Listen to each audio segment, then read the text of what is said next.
Okay, continuing with the book God dictated to me. It's quite some time ago, actually. This is the second time I'm putting it on video. I got 50 videos basically, or did, and 50 chapters. So there's a few chapters from the life of God's righteous servant. I'm blurring on my camera and I do not know why.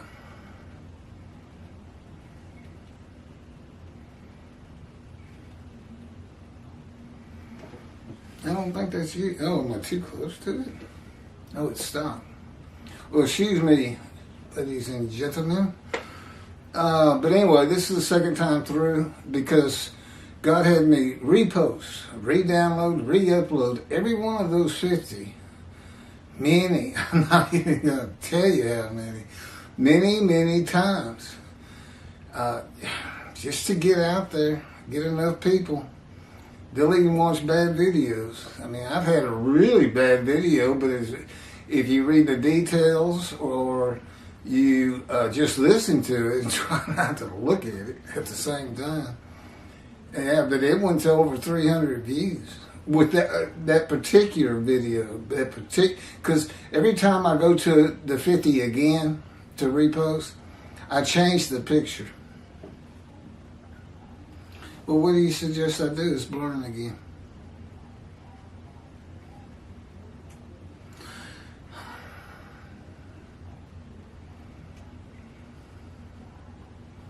I'm not going to wait long, people. I don't know. I need to go through all the camera's functions and see what the problem is. I made sure everything was autofocus.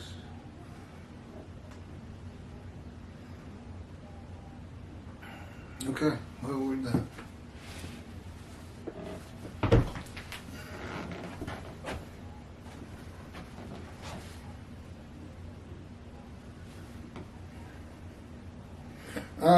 God wants me to continue. He says he's doing that to me. Is the picture absolutely blurred to y'all? He can do that to me. Maybe that's a little lesson he wanted to throw out there. He's going in and out. I'm going to do just a real short one. I was going to combine 15 and 16, but you can hear me, and when I watch it, you know, if you could see what I was saying, you wouldn't keep going. If it's okay, then I'll post it and do 16 and 17 possibly together. They're not very long, but this is very short. This is 2 Kings, chapter 2, verse 14. Taking the mantle, which is your outer dress, your outer like robe, the mantle, which had dropped from Elijah. Elijah having just been taken to heaven by the chariots of God. He struck the water and said, "Where is the Lord, the God of Elijah?" And he too struck the water. As he struck the water, it parted to the right and to the left. And Elisha crossed over. Where is the Lord, the God of Elijah? Elisha is the only person in the Hebrew Bible to refer to God as the God of Elijah rather than the God of Israel or the God of Abraham, Isaac, and Jacob. Elijah is not an Israelite. Okay? He's a Tishbite. And there are no wait a second, he has no history. Oh yeah, he is a Tishbite and an inhabitant of Ramoth Gilead, of the Gentiles, Arabs and Assyrians. Those two were always fighting over. This is east of the Jordan. It's apparently very beautiful. Territory is very beautiful. It's a territory like Moab, which most people are familiar with, east of the River Jordan and north of Moab. He has no history. You know, he just shows up and tells Cam it's not going to rain anymore, and it takes off. He's gone for 7 years. He has no history, and there are no Tishbites in any of these ancestral trees of the Israelites that are chronicled in the Hebrew Bible. Not all tribes are, in particular the smaller ones. The many references to Elijah the Tishbite, an inhabitant of Ramoth Gilead. I promise you, the Israelites, the Jews, nobody went and lived in their country. You know, you wouldn't last 24 hours. The God of Elijah is the God of a single Gentile and all of the Jewish people. Though God created all humanity, the Gentile Elijah who returns as a Gentile. Now, this is chapter 15. You've seen that covered. The righteous servant Elijah, the righteous servant prophet like Moses, the righteous servant Moshe, the righteous servant described finally in 53. Implicitly and explicitly, the man described in 53, which no question is made. You're not going to find anybody who fits 53:10 like I do. He's just not. Why do you think Tobias Singer made it his translation guilt offering? That's not what it says. That he would make, crushed with disease, that he would make him. It's because he didn't have an answer for it. Offering for guilt. He doesn't know the answer to it. So his translation from Hebrew to English gets real screwy. Well, the book I used, the 1985 JPS, was begun from scratch. Okay, the Leningrad Codex, the oldest Hebrew Bible in the world. Most Bibles out there, including Shabbat, Jews for Judaism, and you can tell because they don't have the parentheses, they don't have the combination of 52:13 through 15 and 53 1 through 6. That's how you know, because they're there. But you know, it went into Greek and then into English, and there were people who would just make changes. You need to use, God says there's not a better translation from Hebrew to English than a JPS 1985. It's got to be 1985. But they began in 1955 with a whole team of linguistic experts who spent their whole life in translations. I told you, I'm sure it's pretty good. He knows Hebrew and everything. I mean, he tells you every other sentence.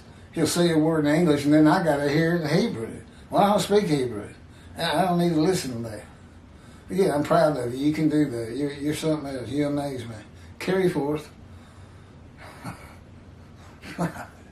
He does. You know he does. I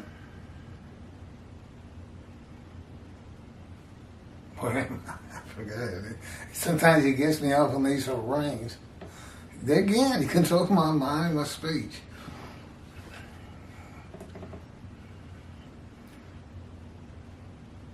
Oh, I know where I was. Okay. The righteous servants, all four righteous servants to come. The Gentile Elijah, who returns as a Gentile in the day of the Lord, that's this day, began in 1948. God comes from Adam. It's Isaiah 63. Symbolizing Adam, symbolizing Asa. All of his children were Gentiles. Never married a Jewish woman.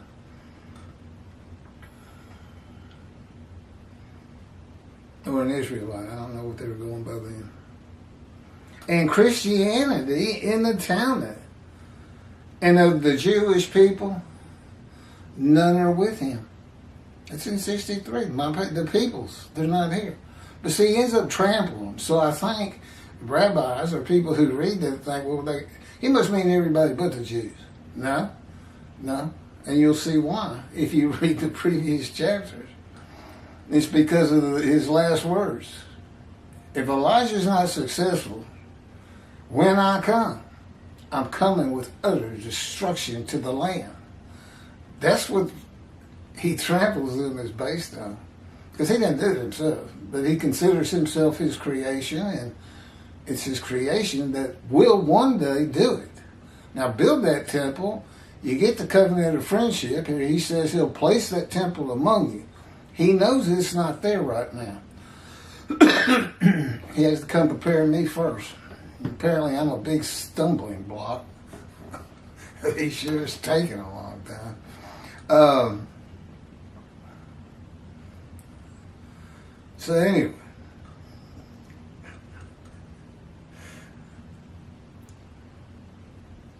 the Jewish people, none are with him. God returns from Gentile lands with his representation. His prophet like Moses, he's got to have a man. He talks to one guy and says, go tell the Israelites this. Keith, go tell the Jewish people this. That's just how he does. That's what the Bible teaches us. That's his representation. Who is a Gentile. Why? Because he's going to come with his representation from Adam. That means we got to get from Texas to Israel. That's what that means. In the beginning, he has me put that, well, he has me convert, and I think he is. That goes back to when you were born, as I understand it, if you convert. The Tishbite.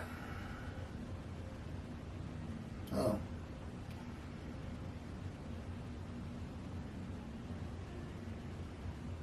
Edom no longer exists in the day of the Lord. It's not there anymore.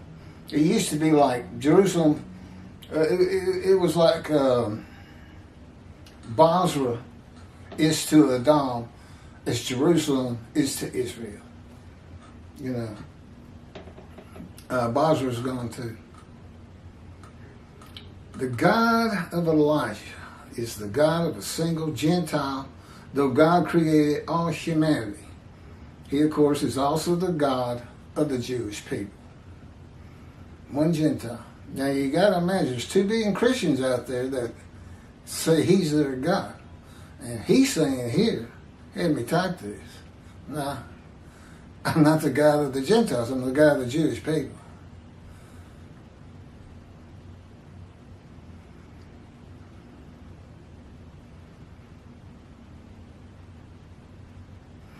In this day of the Lord, he is again the God of a single Gentile. It's not Elijah this time. Where's the God of Keith? You could just as well say.